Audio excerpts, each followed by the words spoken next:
Wanna know how to edit your audio's playback speed in Audacity?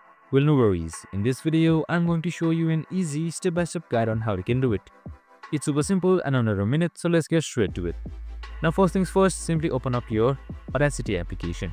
And now once you're there, just simply open up any file or import any audio file that you want. Now, once you've imported your file, it should look something like this. Now, its playback speed is 1x by default. Now, since we want to change it, you can just simply double click on the track to make sure. And down here, right beside selection, you should be seeing this green icon, and right beside it, you should be seeing its playback speed. So you can just simply increase it by whatever you like.